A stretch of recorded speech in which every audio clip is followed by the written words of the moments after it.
This is a build designed to trade hits with enemies with incredible sustain and pretty chunky damage. I call this build the Inevitable Reaper.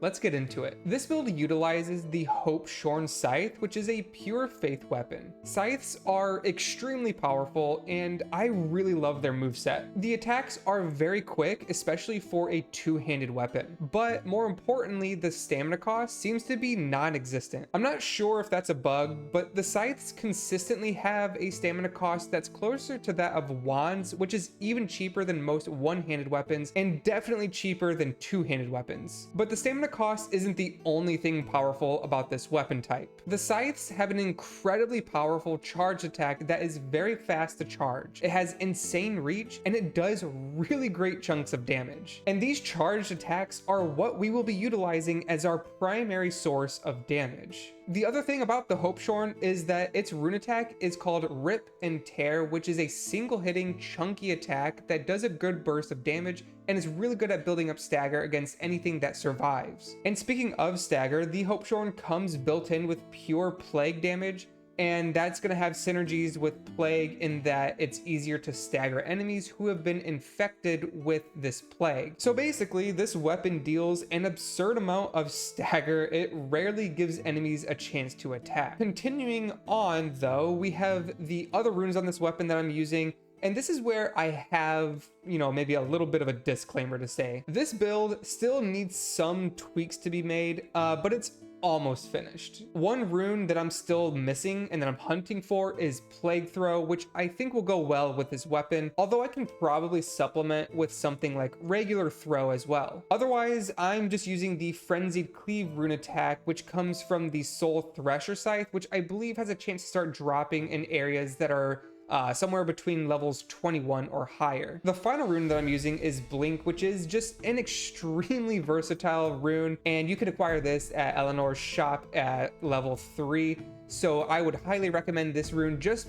simply because of its utility. It's also very cheap. Blink is just awesome. Like it's such a good utility rune, and I would recommend it for almost every weapon. Now let's start diving into the enchantments and gems a little bit more. As I mentioned earlier, this build is a sustained build that utilizes a lot of healing effects to keep yourself healthy through some of the toughest encounters. As such, most of your gems and enchantments are going to be revolving around healing received or recoverable health. Starting out with the Hope Shorn itself, the two most important enchantments here are going to be damage increased based off of durability and gain health on charged attacks. You can swap damage increase based off of durability for increased charge damage, but at maximum levels, it's only about a 5% damage difference, and this way, with the damage increase based off of durability, you're actually affecting your rune attacks, so I figured it's a little bit more versatile this way. For the gem, you'll want to use Lifesteal. This will give all of your attacks, all of your sources of damage, a little bit of sustain. For your headpiece, the two most important enchantments here are going to be Plague damage increased and Healing increased based off of durability. For the gem, Regainable health or Healing increased are the preferred options. And just in case it's not clear, Regainable health is a portion of your health that can be recovered after you take damage. Attacking an enemy will allow you to recover a portion of your health, giving you a lot more sustain. If any of you have played Bloodborne, it's very similar to that type of combat and healing system. For our chest piece, I would recommend actually going a little bit heavier with this piece of armor,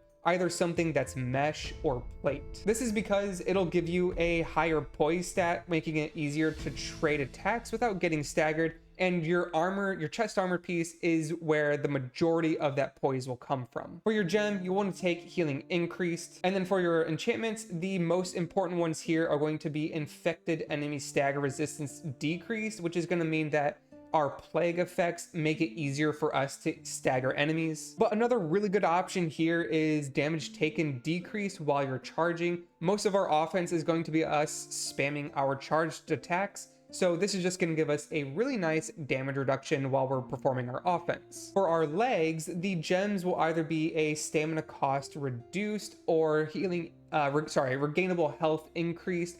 I unfortunately ran out of regainable health gems, and so in this case I went with a stamina gem. I think really the choice is probably going to be up to you. For enchantments, damage increase on damage dodged is really good. Healing increase based off of durability plays into more what we're trying to do here. And then finally, damage taken reduced based off of durability is just solid for all enchantment options. For our gloves, regainable health gems are going to be your best option here. For enchantments, healing increase based off of durability and damage increased after a parry are going to be your best options. If you don't like to parry, you can swap this out for something like focus gain increased, or you can also go with infect buildup increased instead. This is going to make it easier to apply the plagued effect. As for our rings, this is another area that I'm still kind of tweaking.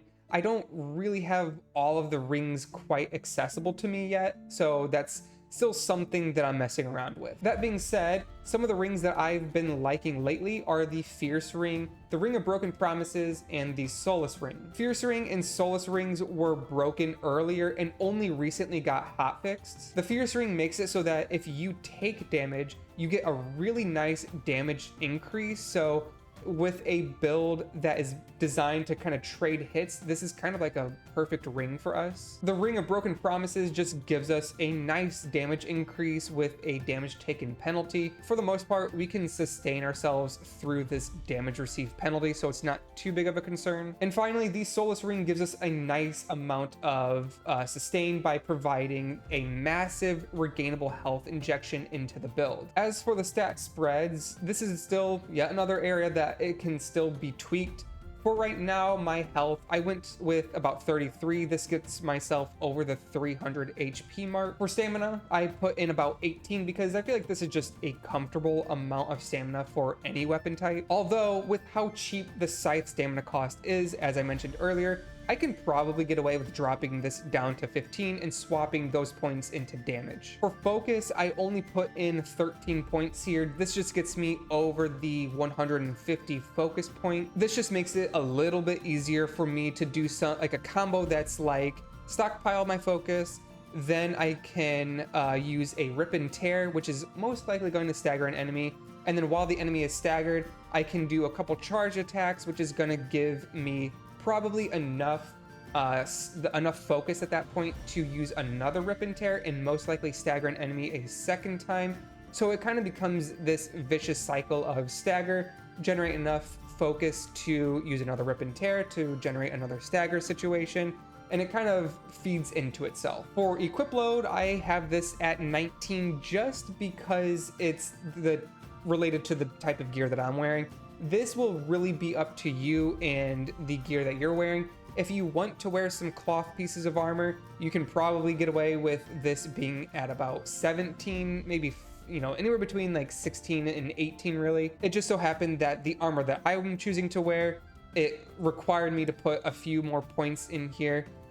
But this is really up to you to decide. And then after that, I just took the rest of my points and dumped them right into Faith, and this gives me some really nice damage increases. But that's the entire build summarized. So let me know down in the comments if this is going to be a build that you would want to try out. Maybe let me know what some tweaks you would consider making to this build. I'm interested in hearing. I would love some feedback. And then as a reminder, if you found this video helpful or just liked the build, consider liking and subscribing to the channel for more wicked content in the future. But this was Goober Troy, and as always, thanks for watching, and I hope you have a great day.